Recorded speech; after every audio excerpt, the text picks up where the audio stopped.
heureuse de vous savoir au rendez-vous de cette belle aventure que nous avons démarrée depuis un moment. Bonjour à toutes, bonjour à tous.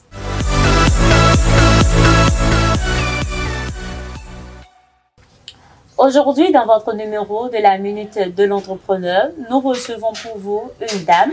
Elle est spécialisée dans la transformation agroalimentaire et de la pâtisserie. Elle s'appelle Madame Koulekouta Romaine, promotrice de l'entreprise Les Délices de Rome.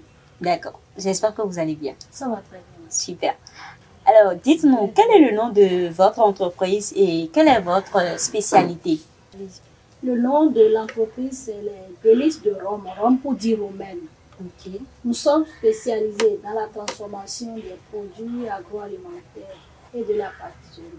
Nous produisons des amuse-bouches au feu, sans huile, au curcuma, au gingembre, sucré, salé, de l'arachide grillé, des pastels au feu, D'accord. gâteaux d'anniversaire, coco râpé, riz et tapioca soufflé.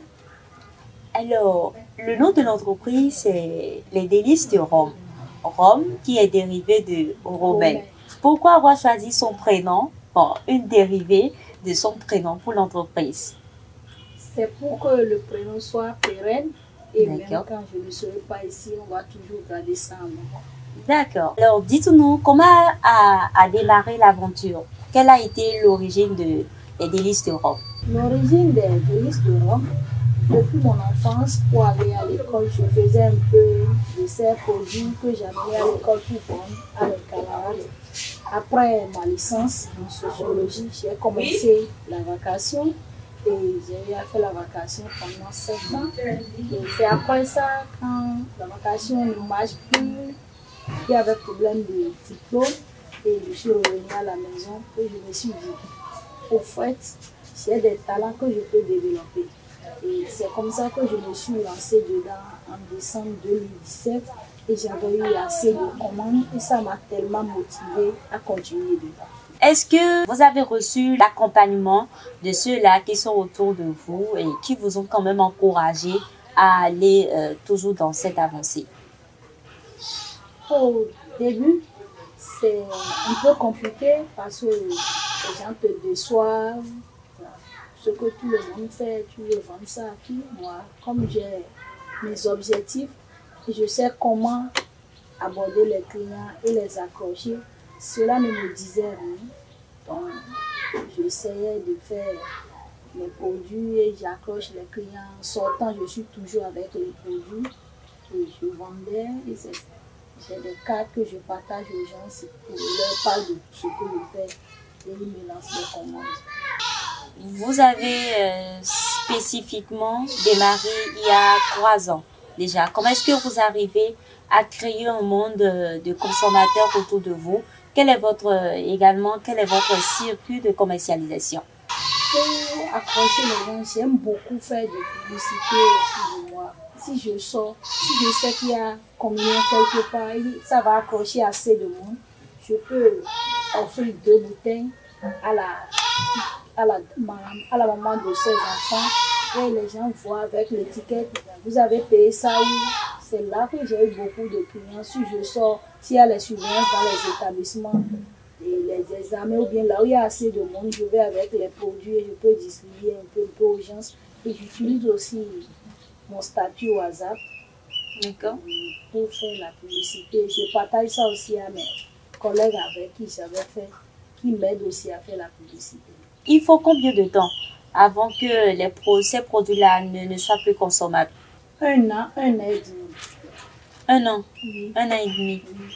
D'accord. Et quelles sont vos difficultés par rapport à la transformation, à la production, à la commercialisation? Par rapport à la transformation, il y a assez de difficultés. Actuellement, je suis en train de faire des gâteaux d'anniversaire. Donc, j'utilise encore les méthodes traditionnelles pour travailler, pour faire la transformation. Donc, pour le faire en grande quantité, il y a assez de difficultés là. Donc, c'est sur ces difficultés que j'essaie de faire ce que vous êtes en train de voir. Sinon, pour faire les transformations, j'étais obligée d'aller dans les boulangeries pour travailler. Donc, tu es obligé de te conformer à leur emploi du temps. Quand ils vont finir de travailler, ils vont t'aider à faire ça. Et c'est compliqué et difficile. Et pendant les périodes de fête, là, c'est tout un calvaire. Et avec la pénurie de l'huile qui coule sur le marché, est-ce que vous arrivez quand même à faire des chiffres importants? Ces derniers temps, c'est un peu compliqué. Et comme souvent, je n'utilise pas l'huile pour le faire, c'est fait au four. Donc, c'est un peu accessible, mais pas pour autant, parce que la farine aussi est tellement chère actuellement. Et il y a beaucoup de complications. Les clients sont un peu réticents par rapport au coût. Mais on essaie de le gérer. Vous avez démarré il y a 3 ans déjà. Quelles sont les perspectives de Délices de Rome? Les perspectives de Délices de Rome est d'ici fin 2022. Il faut que j'ai un laminoir, parce que c'est grâce au laminoir qu'on pétrit et on met les couleurs dedans avant de commencer par découper.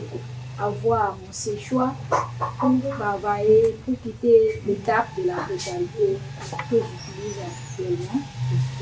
Avoir mon dépelliculeuse qui va m'aider beaucoup à enlever les peaux de l'arachide, pour enlever les peaux de l'arachide et créer une petite boulangerie à côté. Et si vous pouviez en profiter pour faire un appel, lancer un appel à l'endroit de ces acteurs agricoles qui nous suivent et en même temps conseiller ces jeunes téléspectateurs qui aimeraient quand même suivre vos pas. Si j'ai un appel à lancer aux acteurs agricoles, je leur conseillerais de faire la culture de l'arachide parce que c'est en pénurie ces derniers temps et ça coûte extrêmement cher. Les noix de coco, ça coûte extrêmement cher. C'est des produits qui sont très évolués et qui se vendent beaucoup sur le marché. Et nous pouvons aussi chercher des moyens pour commencer par utiliser la farine du manioc à la place du blé à cause de la cherté du blé aujourd'hui.